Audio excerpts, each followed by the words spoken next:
I-17F, need to start from the beginning to help everyone understand how I ended up in this situation. My mom had me when she was 16 years old. She was a sophomore in high school and got pregnant after hooking up with a senior at a party. My biological father wasn't interested in being a dad, at least that's the story I was always told. My grandparents, mom's parents, were prominent figures in our community. They owned a large investment firm that had been in the family for 3 generations, lived in a mansion in the most expensive part of town, and were involved in all the elite social circles. My mom's teen pregnancy was a massive scandal that rocked their social standing. Most of their friends suggested sending my mom away to a special home for unwed mothers, or having her stay with distant relatives until the baby was born and could be given up for adoption. But my grandparents surprised everyone by standing by my mom and helping her raise me. They let us both live in their mansion, hired nannies and tutors so my mom could finish high school, and provided everything we needed. But my mom never wanted to be a mother. From my earliest memories, she treated me like I was a burden, a living reminder of her biggest mistake. She blamed me for ruining her youth, her reputation, and her social life. Growing up, we lived in the same huge house, but she barely acknowledged my existence unless we were in public. My grandparents were the ones who actually raised me. They took me to school, helped with homework, attended my performances and sports events, celebrated my birthdays. My mom was physically present but emotionally absent. I remember when I was around 6, I made her a Mother's Day card in school like all the other kids. When I gave it to her, she just looked at it and said she was busy with work. I found it in the trash later that day. After that, I started making Mother's Day cards for my grandmother instead. My mom never even noticed. She focused all her energy on rebuilding her image after having me. She graduated high school with honors, went to an Ivy League college paid for by my grandparents, and then got an entry-level job at my grandfather's investment firm. She worked her way up through the ranks, eventually becoming the chief operating officer by the time she was 30. Everyone in our social circle praised her for being such a strong single mom who had overcome teen pregnancy to become successful. Articles were written about her in business magazines, highlighting her as an example of female empowerment and resilience. But behind closed doors, she treated me like I didn't exist. If we were at the same dinner table, she would talk to everyone else but ignore me completely. She never came to any of my school events or activities unless my grandparents specifically insisted she needed to be there for appearances. Even then, she would spend the whole time on her phone or talking to other parents, acting like I was someone else's child she had no connection to. I learned early on to stay out of her way. I kept quiet, got good grades, participated in all the right extracurricular activities, and tried not to need anything from her. My grandparents provided everything. They paid for my private school tuition, my clothes, my activities, my summer camps. My mom lived in the family mansion with us but spent most of her time either working or socializing with her wealthy friends. She'd sometimes bring boyfriends home, but none of the relationships lasted long. I later overheard her telling a friend that men were put off by the idea of dating someone with a teenage daughter. Things changed dramatically 6 months ago when she met Richard, 45M, at a charity gala. He's the CEO of a successful tech company and comes from old money like my grandparents. They had a whirlwind romance. Suddenly he was always at our house, and my mom was happier than I'd ever seen her. They got engaged after just 3 months of dating. I thought maybe things would finally get better, that having a stable relationship would make my mom softer towards me. I was wrong. A week after the engagement, my mom called me into her home office. She told me I needed to move out before the wedding. She said Richard was her chance at having the perfect life and family she always wanted, and my presence would just remind everyone of her youthful mistake. She told me I had ruined her life once by being born and she wouldn't let me ruin it again. She said Richard knew about me, of course, but they had agreed it would be better if I wasn't around to complicate their fresh start. I was shocked but not entirely surprised by her attitude. What did surprise me was that she had waited until my grandparents were away on a month-long Mediterranean cruise to have this conversation. She told me I had 2 weeks to find somewhere else to live. When I tried explaining that I was still in high school and had nowhere to go, she said I could figure it out just like she had to figure things out when she got pregnant with me. She conveniently forgot that she had my grandparents' support and never actually had to figure anything out on her own. She started moving my things to the guest house the very next day. She changed the codes to the main house and told the staff I was no longer allowed inside except to get any remaining belongings. She treated me like an unwanted houseguest who had overstayed their welcome. I spent a week in complete panic, trying to figure out what to do. I couldn't reach my grandparents since they were on a cruise ship with limited connectivity. None of my friends' parents would take me in long term, and I couldn't exactly explain the situation without causing a huge scandal. Finally, After a particularly bad night where my mom had security escort me out when I tried to get food from the main house kitchen, I broke down and called my grandfather's personal secretary. I knew she had emergency contact methods for my grandparents. I explained the situation and begged her to help me reach them. She managed to get through, and they immediately cut their cruise short to come home. When they got back, I told them everything, not just about being kicked out, but about all the years of emotional abuse and neglect. About how my mom had treated me like I didn't exist, about all the times she had made me feel unwanted and unloved, about how she only acknowledged me when we needed to maintain appearances in public. My grandparents were furious. I had never seen my grandfather so angry. He immediately called an emergency board meeting and suspended my mom from her position as COO pending an investigation into unethical conduct. Apparently there were already concerns about some of her recent business decisions, and this was the final straw that made him realize she wasn't fit for the position. My mom was livid when she found out about the suspension. She showed up at the mansion screaming that I was a manipulative liar who was trying to ruin her life again. She said I was jealous of her happiness with Richard and was trying to sabotage her relationship. My grandmother had security escort her out while she was still screaming about how ungrateful I was. Richard called off the engagement the next day when he found out about the suspension. Turns out he had been mainly interested in merging his company with my grandfather's firm through marriage. That was 3 weeks ago. My mom has been alternating between threatening me and trying to guilt-trip me. She's been blowing up my phone saying I've destroyed her life twice now, once by being born and again by telling my grandparents the truth. She says she'll never forgive me for ruining her chance at happiness. But for the first time in my life, I'm not letting her manipulate me anymore. I've blocked her number and all her social media accounts. My grandparents have promised I'll always have a home with them, and for the first time, I feel like someone is actually on my side. Update 1. It's been about 2 months since my original post, and I hardly recognize my life anymore. Everything has changed so dramatically that sometimes I have to remind myself this is all real. A lot has happened, and I need to share it all because the situation has gotten even more complicated than I could have imagined. The board's investigation into my mom revealed things that shocked even my grandfather. It turns out that she had been making increasingly risky financial decisions over the past few years. She had been approving investments in startups without proper due diligence, mainly focusing on companies owned by her friends or potential romantic interests. Several of these companies went bankrupt, causing significant losses for my grandfather's firm. But that wasn't even the worst part. Once the accountants started digging through the books, they found irregular payments and inconsistencies in the financial records. My mom had been falsifying reports to hide losses and make her department appear more successful than it was. She had also been approving unusually high consulting fees to shell companies that the investigators discovered were owned by her friends. When confronted with the evidence, my mom tried to blame everything on her assistant. She claimed she had trusted her assistant to handle the paperwork and had no idea about any irregularities. But the investigators found emails and documentation proving she was directly involved in everything. They even discovered that she had pressured junior employees to alter financial reports, threatening their jobs if they didn't comply. The board voted unanimously to terminate her employment. She lost everything that came with her position: her company car, her expense account, her corner office, and most importantly, her reputation in the business community.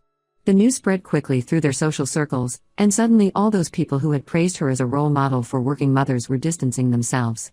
What made everything worse for her was Richard's reaction. Not only did he break off the engagement, but he also went to the press with the story. He gave an exclusive interview to a major business magazine, painting himself as the innocent party who had been deceived by a dishonest executive.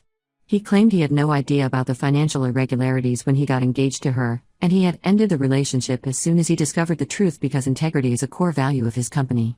His company's stock actually went up after he publicly distanced himself from my mom and grandfather's firm. My mom seems to be spiraling. Last week, she showed up at the mansion at 2 a.m., clearly drunk. She started screaming at the security gates about how unfair everything was.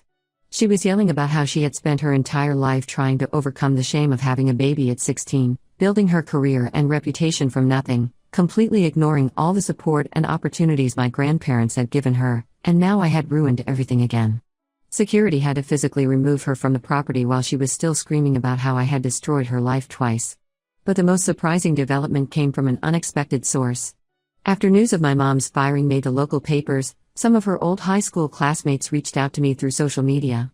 They told me that the story I had always been told about my biological father wasn't entirely true. According to them, my father hadn't abandoned us at all. He had actually wanted to be involved in my life, but my mom and grandparents had paid him off to stay away because they thought he wasn't good enough for their family. He came from a working class background, and they worried he would damage their social standing even more than the teen pregnancy had. One of these classmates, who had been close friends with my father in high school, even sent me old letters and emails. In them, my father had written about wanting to take responsibility and be part of my life, but being threatened with legal action if he tried to contact us. The last email was from when I was about 2 years old, where he finally accepted a large payment from my grandparents in exchange for signing away his parental rights and agreeing to never contact us. I showed these messages to my grandparents. My grandmother broke down crying and admitted it was true. She said they thought they were doing what was best for everyone at the time, and they had convinced themselves that a clean break would be better than having my father in and out of my life. My grandfather seemed ashamed and said they had been wrong to make that decision without considering what I might want to know when I was older. I'm still processing all of this information. Finding out that my father didn't abandon us willingly, that he actually wanted to be part of my life, has shaken everything I thought I knew about my family. My grandparents have offered to help me find him if I want to, but I'm not sure if I'm ready for that yet. I have enough to deal with right now with my mom's situation. The latest development is that my mom has started sending emails to everyone in their social circle trying to paint herself as the victim. She's claiming that I manipulated my grandparents into turning against her because I was jealous of her relationship with Richard. Some people have actually reached out to express sympathy for her, but most seem to see through it. They've all seen how she treated me over the years, even if no one ever said anything about it. I'm trying to focus on finishing my senior year and planning for college, but it's hard with all this drama going on. At least I know I have my grandparents' support now, and I'm finally starting to understand that none of this was ever my fault. My mom made her own choices, and now she's facing the consequences of them. Update 2. It's been 4 months since my last update, and the situation has gotten even more intense than before. After losing her job at my grandfather's firm, my mom's life went into a complete downward spiral. She tried applying to other investment firms, but word had spread about the financial irregularities at my grandfather's company. No one wanted to take a risk on hiring her, especially since she had been in such a high position when everything happened. She had to sell her luxury condo in the city because she couldn't afford the mortgage payments anymore. She moved to a small apartment in a less prestigious area, which I heard about through family friends who seemed to take pleasure in updating everyone about her fall from grace.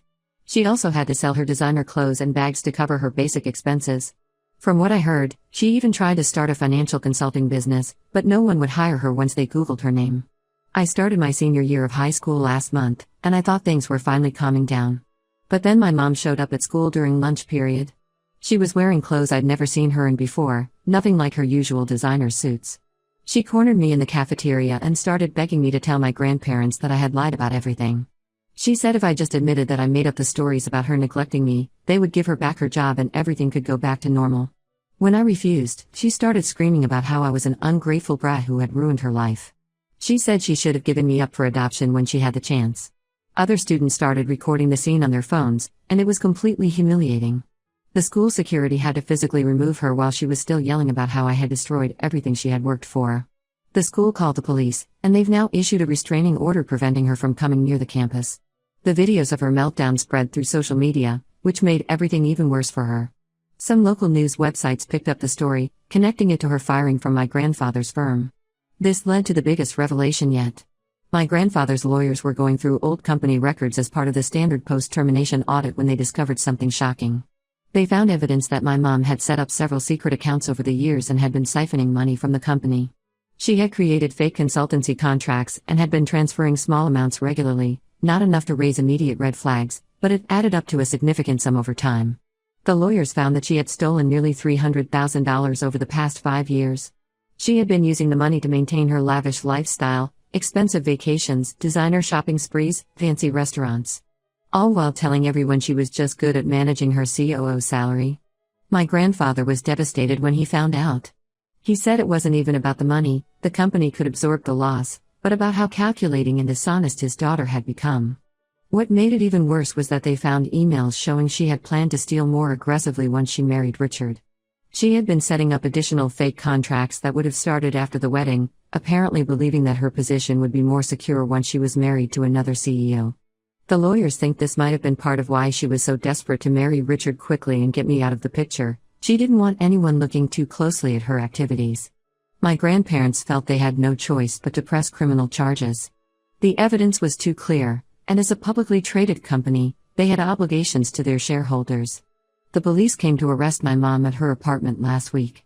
She's been released on bail, but she's facing serious charges of embezzlement and fraud. She's been calling and texting nonstop from different numbers, begging me to speak to my grandparents on her behalf.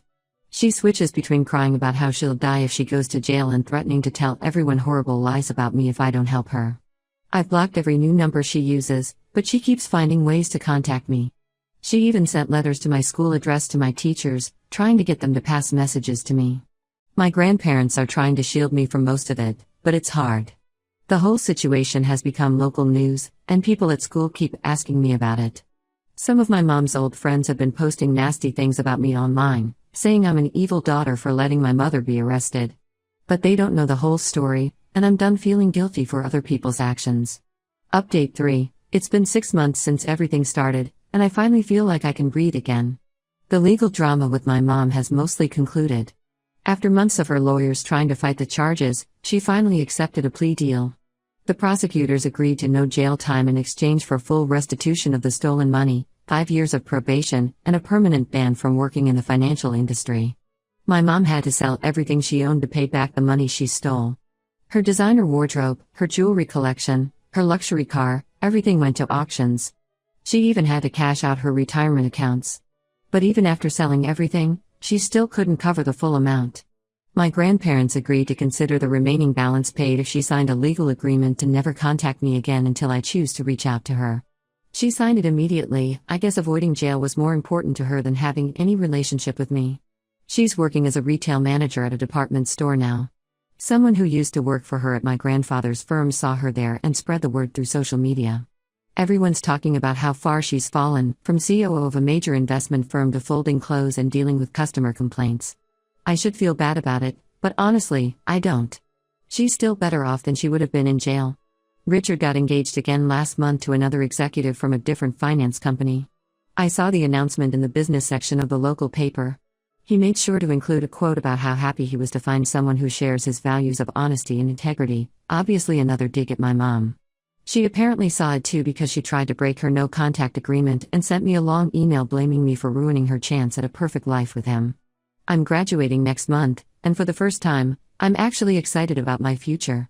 I got accepted to several good colleges, and my grandparents are paying for everything. They've set up a trust fund for me that my mom can't touch. Ironically, they use some of the money she had to pay back as restitution. They say it's what they should have done years ago instead of enabling my mom's behavior and letting her control the narrative about our family. The incident at school actually turned out to be a blessing in disguise.